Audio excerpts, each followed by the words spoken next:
De retour à tout savoir. Écoutez, il y a maintenant plus de 30 ans que le meurtre de 14 jeunes femmes a été commis à Polytechnique Montréal. Donc, le 6 décembre 1989, c'est une journée de commémoration aujourd'hui. Et pour en parler avec moi, Nkelejda Soula Raksimi, qui est professeure adjointe à l'école d'études des conflits à l'Université Saint-Paul. Merci beaucoup de parler avec moi ce matin. Je sais, j'ai entendu dire que vous êtes sorti de votre cours juste pour faire une pause pour nous parler. On apprécie énormément.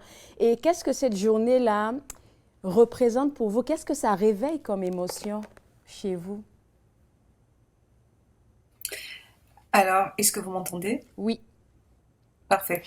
Bonjour, merci de m'avoir dans cette émission. Je suis vraiment ravie d'être avec vous aujourd'hui.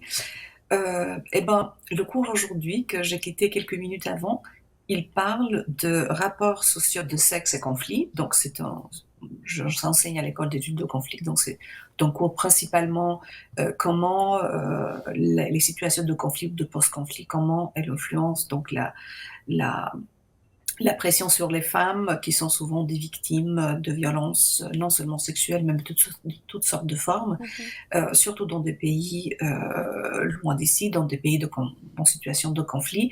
Et donc, j'ai commencé le cours aujourd'hui avec justement quelques mots sur la journée nationale de commémoration de la journée nationale de commémoration pour mettre fin à la violence contre les femmes en généralement, mais aussi à toute forme de violence basée sur le sexe et le genre. Hmm. Et donc pour moi, c'est très important. Donc du coup, donc elle est liée aussi à ma formation et à ce que j'enseigne et je transmets en termes de connaissances à mes étudiants. Et quand on parle de connaissances à transmettre, surtout en 2023, à vos étudiants, et puis quand on parle des étudiants, il y en a il y a tous les sexes qui se retrouvent là-bas. Alors, c'est quoi que vous voulez que vos étudiants retiennent après être sortis de votre cours? Parce que les mentalités ont tellement changé et évoluent tellement ces derniers temps que souvent, on ne sait plus exactement où se positionner avec tout ça. C'est tout à fait vrai ce que vous dites. J'ai dans mes cours des étudiants qui viennent de parcours différents, d'origines différentes, que ce soit ethniques, raciales, mais aussi de différentes régions du monde, qui parfois, mes étudiants sont aussi des étudiants qui viennent des situations de conflit, donc qui ont vécu les conflits aussi. Mm. Et donc la question des violences sur le genre, il les touche particulièrement. Mhm. Et aujourd'hui, mais j'ai aussi des étudiants qui se reconnaissent en tant qu'identité sexuelle. Et donc, je fais très attention à tout ce qui se passe dans la classe, dans la dynamique de la classe. Mhm. Et pour non seulement inclure tout le monde, mais transmettre des connaissances qui auront un impact pour une meilleure société finalement, au Mhm. final. Donc, comment vivre ensemble, comment savoir vivre ensemble, comment accepter l'autre dans toutes nos différences. Mhm. Parce que c'est ce qui fait la beauté d'une société aussi, cette acceptation de la diversité. J'aime beaucoup le terme vivre ensemble parce que je pense que c'est ça que tout le monde devrait chercher à travailler. On n'est pas pareil, même dans une même famille, frères et sœurs sont pas pareils, là, à plus forte raison des gens que tu vas retrouver en société. Et en parlant de ces actes criminels qui sont très souvent posés sur les femmes en particulier, parce qu'on est toujours dans... Je vais rester dans la dynamique des séjours d'activisme, là. Je pense qu'il y a encore beaucoup de travail à faire. On ne s'en rend même pas compte. Absolument. Je pense que, enfin, ma- mes cours portent un tout petit peu sur Les le monde conflits. entier, mais en particulier au Canada, oui. Mais au Canada particulièrement, c'est encore surprenant. Donc j'ai commencé le cours encore aujourd'hui, donc je reviens à mon cours, avec quelques chiffres qui se sont projetés juste dans la page internet du ministère pour les égalités, donc entre hommes et femmes.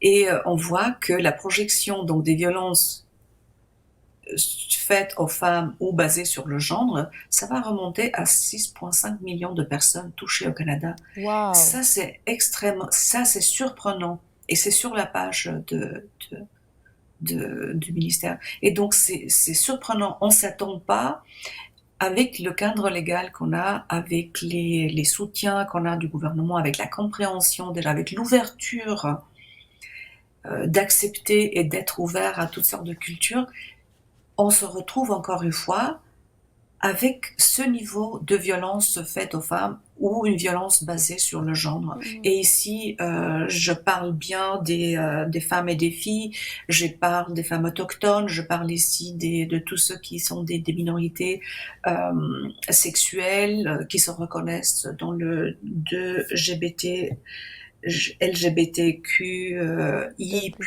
Donc, je m'excuse si j'ai laissé quelques catégories en dehors de cette mention, mais on pense à toutes ces catégories qui sont en minorité et qui se sont violées et qui se sont visées par ce genre de violence. C'est fou, hein? Et je pense qu'on a beaucoup de choses à faire au Canada. Définitivement. Et puis, je pense que le simple fait de le dénoncer d'une manière ou d'une autre peut aider. J'ai été à un événement la semaine précédente qui a été organisé par le Calax Ottawa. Et c'était une projection de film. Et dans ce film-là, on montrait combien de fois les femmes, peu importe le niveau, donc des femmes en politique, des femmes qui sont professeurs ou même des femmes qui sont, je ne sais pas moi, dans des médias, étaient attaquées de manière très violente, je dirais, tout simplement parce qu'elles étaient en position. Et je pense que plus les femmes, bon, plus on va évoluer avec ce monde-là, plus les femmes vont vouloir prendre leur place. Mais ça vient aussi avec ce petit défi de « Oh, j'ai peur qu'il m'arrive quelque chose ». Et je pense que cette mentalité-là devrait quitter un peu tout le monde. Absolument. Je pense que en lisant le plan d'action, le plan national qui a été conçu avec la collaboration de plusieurs experts dans la question, je pense qu'on a déjà une bonne base pour partir là-dessus au niveau canadien, mais je pense aussi que cette question de violence contre les femmes, c'est une question sociétale, ça nous touche toutes et tous. Oui, oui, oui, oui. Et oui, on oui. doit parler de façon constante, on doit remettre en question les attitudes qui vont dans le sens de tolérer ce genre de questions et de vraiment parler sans cesse pour pouvoir transmettre un message qu'aujourd'hui on ne peut plus permettre d'être traité de façon égale et d'une société où la violence, il n'y a pas de place. Définitivement. Très d'accord, très d'accord. Et comment les gens peuvent contribuer à mettre fin à la violence basée sur le genre? J'ai pu faire quelques petites recherches, mais j'ai vu écouter, croire, éduquer, dénoncer, intervenir et agir. Alors, c'est là les mots-clés que vous avez mentionnés. Donc, rester à l'écoute de ce qui se passe, reconnaître les souffrances de celles et ceux qui ont été sujets de ce genre de violence et agir, voilà, ne pas rester en silence, soit de dénoncer, mais aussi de pouvoir contribuer avec, même avec l'écoute, donc on peut beaucoup faire, et de comprendre ce genre de situation et de vraiment contribuer. Et c'est pas juste à travers la pénalisation ou la dénonciation, mais surtout au niveau de l'éducation. Oui. L'éducation ne se fait pas tout simplement dans les bancs de l'école, ça se fait aussi dans nos milieux familiaux tous les jours. C'est ça. La façon dont on traite les enfants, la façon dont on engage les enfants dans les travaux, la division du travail à l'intérieur de la maison même.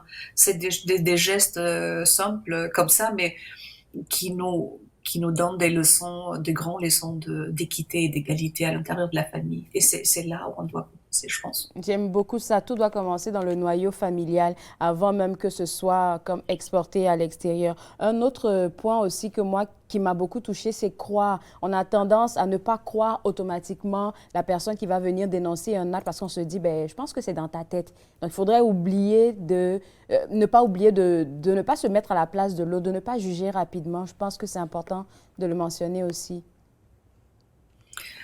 Vous avez tout à fait raison. Donc, on ne doit pas se précipiter pour mettre de côté l'opinion de la personne et la remettre en question. Une victime a fait un parcours très difficile avec elle-même ou lui-même pour pouvoir arriver à articuler finalement ce genre de violence qui est arrivé. Mhm. Il faudra l'écouter et prendre au sérieux et puis ensuite voir qu'est-ce qui s'est passé et comment on pourrait l'aider, la victime.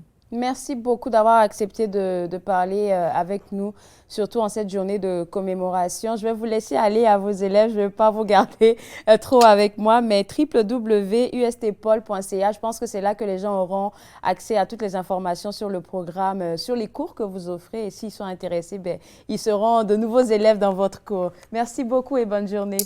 Ils seront des bienvenus. Au revoir. Au revoir. Merci de m'avoir invité. Ça fait plaisir. Alors, pour vous autres à la maison, le site web de l'Université Saint-Paul, encore une fois, www.ustpol.ca. On revient juste après la pause, vous regardez Tout savoir.